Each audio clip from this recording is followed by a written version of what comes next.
जब भी हम किसी भगवान का नाम लेते हैं तो सबसे पहले मन में एक प्रश्न आता है, उनका जन्म कैसे हुआ, उनके माता पिता कौन थे। लेकिन जब बात महादेव की होती है तो यही प्रश्न और भी गहरा हो जाता है। क्या महादेव का जन्म हुआ था? क्या उनके पिता थे? या फिर महादेव सच में अजन्मा हैं?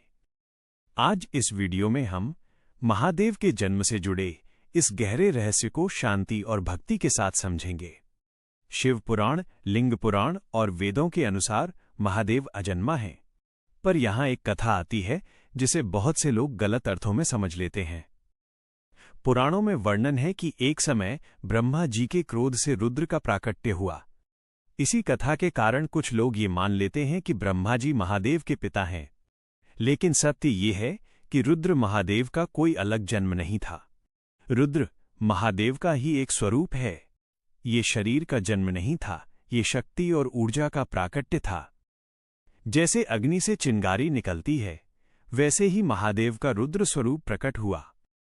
इसका ये अर्थ नहीं है कि ब्रह्मा जी महादेव के पिता हो गए। अजन्मा का अर्थ होता है जिनका कभी जन्म हुआ ही नहीं। महादेव न किसी माता के गर्भ से जन्मे और न ही किसी पिता के वंश से जुड़े। इसी कारण महादेव को कहा जाता है स्वयंभू, अर्थात स्वयं प्रकट होने वाले। महादेव काल से परे हैं। समय के आरंभ से पहले भी महादेव थे और समय के अंत के बाद भी महादेव ही रहेंगे। इस सृष्टि की रचना से पहले भी महादेव थे और इस सृष्टि के विलय के बाद भी महादेव ही रहेंगे। महादेव को आदियोगी भी कहा जाता है। आदि का अर्थ है सबसे पहले, योगी का अर्थ है स्वयं में स्थित रहने वाला। महादेव ही प्रथम योगी हैं जिन्होंने संसार को योग, ध्यान और तपस्या का मार्ग दिखाया।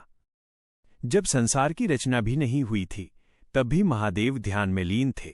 इसीलिए महादेव को कहा जाता है महाकाल, आदियोगी, स्वयंभू।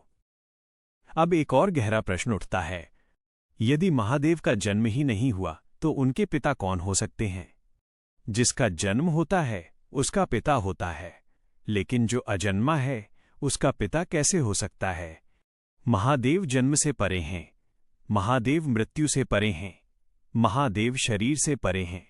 इसीलिए महादेव का कोई पिता नहीं है। यह सत्य हमें एक महान संदेश देता है। महादेव किसी एक परिवार के नहीं हैं, महादेव किसी एक जाति के नहीं हैं। महादेव संपूर्ण सृष्टि के देवता हैं।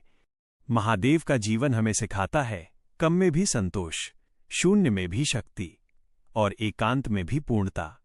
महादेव न राजमहलों में रहे और न ही उन्होंने कभी सिंहासन की इच्छा की।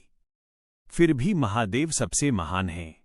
इसी कारण उन्हें भोलेनाथ कहा जाता है, क्योंकि महादेव अपने भक्त का भाव देखते हैं, दिखावा और धन नहीं।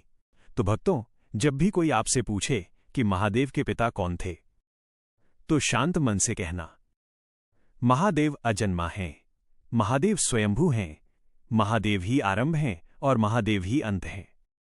यदि आप महादेव के सच्चे भक्त हैं तो इस वीडियो को लाइक करें, कमेंट में हर हर महादेव लिखें और चैनल को सब्सक्राइब करके घंटी अवश्य दबाएं।